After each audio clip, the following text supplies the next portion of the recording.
असम में बीजेपी की लगातार तीसरी जीत सिर्फ एक चुनावी जीत नहीं बल्कि हिमंता बिस्वा शर्मा के आक्रामक राजनीतिक मॉडल की सबसे बड़ी परीक्षा है और उसकी कामयाबी है। इस चुनाव में बीजेपी ने असम को सिर्फ विकास बनाम विपक्ष की लड़ाई नहीं बनाया बल्कि हिमंता बनाम बाकी सबका सीधा मुकाबला खड़ा किया। नतीजा बीजेपी को जीत मिली और हिमंता ने साबित कर दिया कि असम में फिलहाल सबसे बड़ा चेहरा वही है।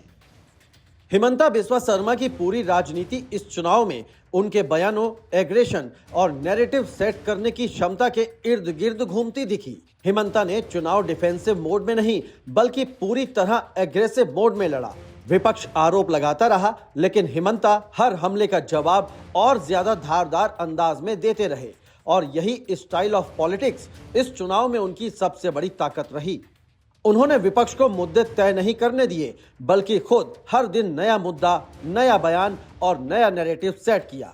इस चुनाव में पवन खेड़ा वाला विवाद भी बीजेपी के लिए राजनीतिक हथियार बन गया। कांग्रेस नेता पवन खेड़ा के बयान को बीजेपी ने सिर्फ एक बयान नहीं रहने दिया बल्कि उसे कांग्रेस की हताशा और हिमंता पर निजी हमले के तौर पर पेश किया। हिमंता ने इस पूरे विवाद को अपने पक्ष में मोड़ा और इसे विपक्ष की बौखलाहट का प्रतीक बना दिया। दरअसल चुनाव के दौरान कांग्रेस नेता पवन खेड़ा की ओर से सीएम हिमंता की पत्नी पर दुबई में संपत्ति और कई पासपोर्ट होने के आरोप लगाए गए थे। पवन खेड़ा के द्वारा लगाए गए आरोपों को हिमंता बिस्वा शर्मा ने सिरे से खारिज कर दिया था और पवन खेड़ा पर जमकर हमला बोला था। कांग्रेस का लोग फालतू है, अकल नहीं।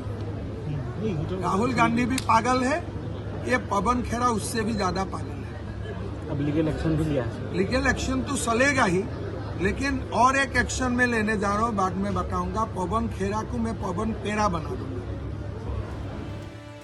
इस बार असम चुनाव में एनआरसी, सीएए और बांग्लादेशी घुसपैठ जैसे मुद्दे हावी रहे। इसके अलावा साल 2023 में लागू किए गए नए परिसीमन ने भी चुनावी समीकरणों को प्रभावित किया है, जिसका सीधा लाभ सत्ताधारी गठबंधन को मिला। असम के वोटरों ने बीजेपी के 31 सूत्रीय संकल्प पत्र पर अपना स्पष्ट जनादेश दिया है। बीजेपी ने सत्ता में वापसी के 3 महीने के अंदर समान नागरिक संहिता यूसीसी लागू करने, घुसपैठियों की पहचान कर उन्हें डिपोर्ट करने और जमीन जिहाद पर रोक लगाकर अतिक्रमित भूमि को मुक्त कराने का सख्त वादा किया था। इस चुनाव में कांग्रेस की हर कोशिश नाकाम रही। राहुल गांधी ने हिमंता बिस्वा शर्मा को भारत का सबसे भ्रष्ट मुख्यमंत्री बताया, लेकिन कांग्रेस के काम वो भी नहीं आया। हिंदुस्तान का सबसे भ्रष्ट चीफ मिनिस्टर, सबसे ज्यादा नफरत फैलाने वाला चीफ मिनिस्टर, सबसे ज्यादा उल्टी सीधी बात करने वाला चीफ मिनिस्टर असम का चीफ मिनिस्टर है। लेकिन हिमंता की जीत सिर्फ बयानों की नहीं थी, उसके पीछे बेहद ठंडी और सटीक चुनावी रणनीति भी थी।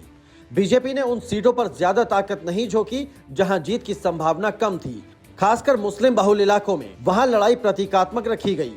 पूरी ताकत उन सीटों पर लगाई गई जहां हिंदुत्व, असमिया पहचान और सरकारी योजनाओं का कॉम्बिनेशन बीजेपी को फायदा दे सकता था। यानी जहां जीत की संभावना थी वहां पूरा संगठन, पूरा संसाधन और पूरा नैरेटिव झोंक दिया। असम में बीजेपी की ये जीत साफ करती है कि हिमंता बिस्वा शर्मा सिर्फ एक मुख्यमंत्री नहीं बल्कि बीजेपी के सबसे आक्रामक और सबसे प्रयोगधर्मी चुनावी चेहरों में से एक बन चुके हैं।